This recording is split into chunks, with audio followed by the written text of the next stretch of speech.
Вітаю, 18 на годинниках. Час новин на АТР, 27 жовтня 1330. Восьмий день анексії Криму. В студії Софія Бляєва. За громадянську мужність і незламність духу, проявлені при відстоюванні державності України, ідеалів свободи і конституційних прав людини.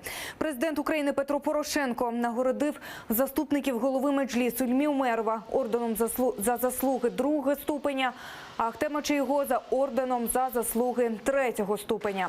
Це сталося під час зустрічі звільнених лідерів кримських татар з президентом України.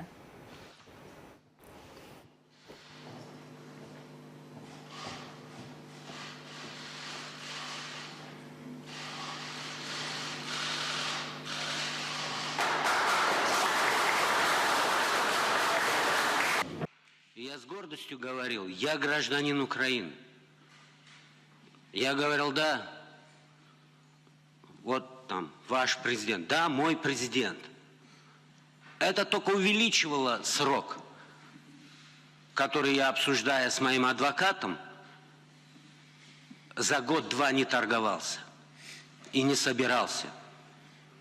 Но именно такая позиция, уважение к своим лидерам, к своим национальным лидерам, уважение к своему народу привело к тому, что мой народ стал там не терпеть, а показывать протест и свою генетическую волю, вот генетикой определенную борьбу за свою родину. Благодарю господина президента за участие в нашей судьбе. Но судьба двух конкретных людей – это очень маленький эпизод в большой борьбе. Борьба идет не только за освобождение нас, не только за освобождение остальных заложников и политических заключенных. Борьба идет за освобождение украинской территории, за восстановление территориальной целостности Украины, за деоккупацию Крыма и освобождение части Донецкой и Луганской областей. Я дякую членам родин, які підтримували і Ахтема, і Ільмі. Я дякую журналістам, які в Україні і по всьому світові розповідали правду про силу духа цих двох справжніх українських героїв. Я дякую українському народу, який продемонстрував єдність, силу і впевненість в перемогі. Дуже дякую всім вам і слава Україні! Німеччина готова допомогти в лікуванні Ільмі Умерова. Повідомлення про це надійшло сьогодні з офісу канцлера Ангели Меркель, повідомив на зустрічі президент Петро Порошенко. Звільнені лідери кримських татар до Києва прилетіли близько 14-ї. У Бориспілі Ільмі Умерова та Ахтема Чийгоза чекали родичі, друзі та журналісти.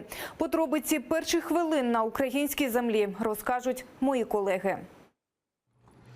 В аеропорту Бориспіль українські та кримсько-татарські прапори. Родичі, друзі, знайомі та всі, хто хотів особисто зустріти звільнених лідерів Меджлісу. Серед них і дружина Ахтема Чийгоза Ельміра.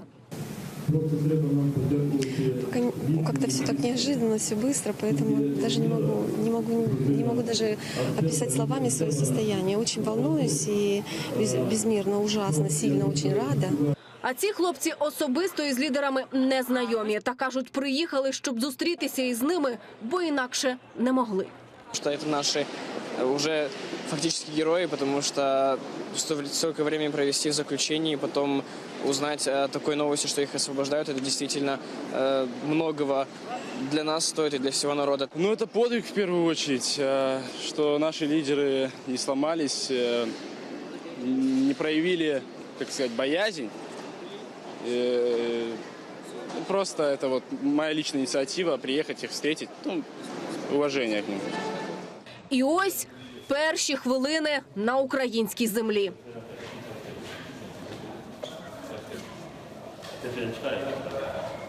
Одразу після зустрічі лідери кримських татар рушили на прес-конференцію. Розпочали із гімнів – українського та кримсько-татарського.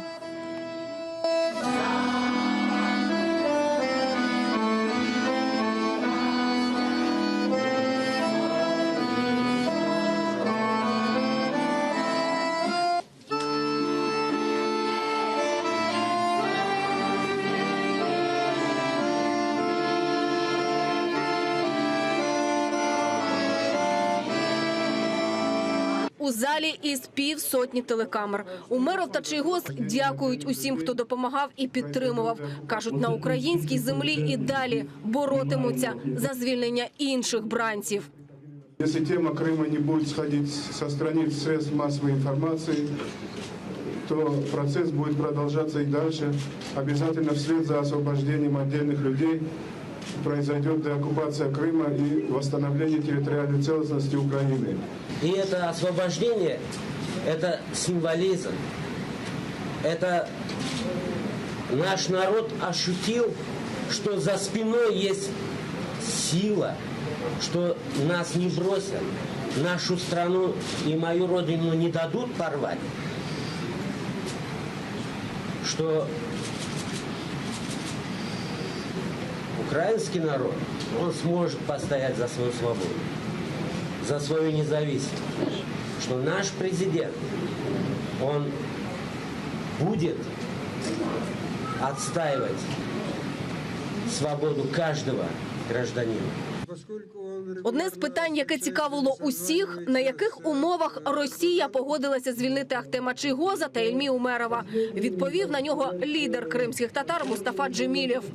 Все-таки очень большой груз вины Российской Федерации. Они сейчас, видимо, хотят каким-то образом смягчить мировую общественность. Сейчас их дипломаты, их проплаченные депутаты также других стран очень работают над снятием санкций. Зверь, он остается зверем, он идет просто на какие-то тактические шаги.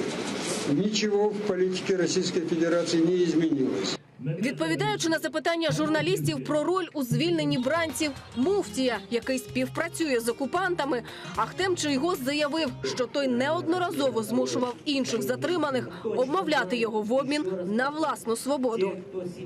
Личность не как должностное лицо, он марионетка.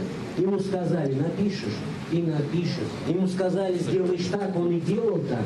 Поэтому мне абсолютно это, как вам сказать, не вызывает какого-либо там эмоционального к нему отношения.